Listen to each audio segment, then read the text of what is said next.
nasan ka man, hintayin mo ako ha. Ginagawa na ni nanay ang lahat para hanapin ka. Pinapangako ko, magkakasama rin tayo. Kahit wala ng tatay mo, magiging pamilya pa rin tayo. Danny, kung nasan ka man, sana patawarin mo na ako. At sana tulungan mo akong mahanap ang anak natin. Dahil matagal ko nang pinagsisisiyang iniwan ko siya. Ganun ba talaga kalaki ang kasalanan ko? Na pati pangalan ng anak ko ipagkakait sa akin ang kapalaran. Sige, mauna na kayo sa venue. Miss May, andyan po pala kayo. Pasensya na po.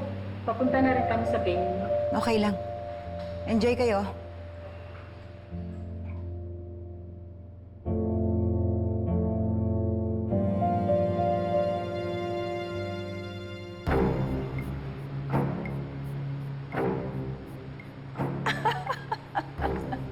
How ironic.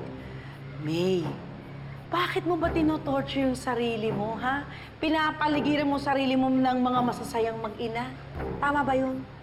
Alam mo, kapag nag-reunite kami ni Emily, sisiguraduhin ko na ligtas siya sa inyong dalawang impaktita mong pamangkin at hindi ko hayaan na saktan mo siya. Kaya nang ginawa ninyo kay Ikit at sa pamilya ko. Alam mo, May, hindi na uubre ang defiance at tapang mo because I'm always one step ahead of you. Gumawa na ako ng mga hakbang para masigurado kung never na kayo magkikita ng anak mo. Wow. One step ahead. At bakit? Ano na naman yung masamang binabalak mo sa isip mo, ha? Ano na naman yan? Sige nga. Nasaan ang anak ko kung alam mo? Sige nga. Nasaan?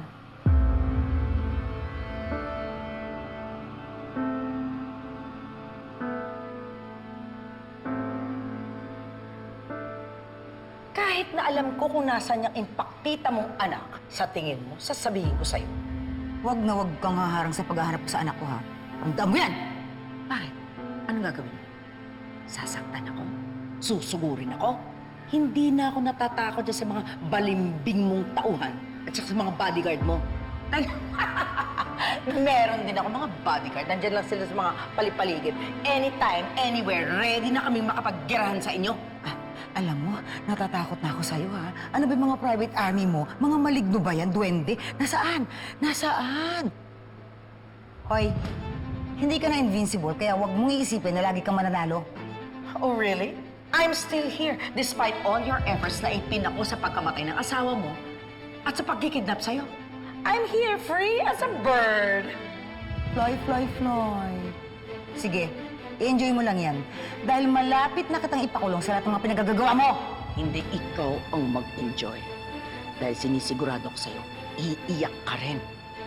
And then marirealize mo that Soraya always wins.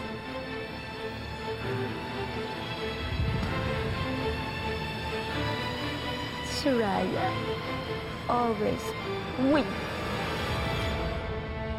Buang jud siya, day, no? Wala ka na. Ambot lang yan.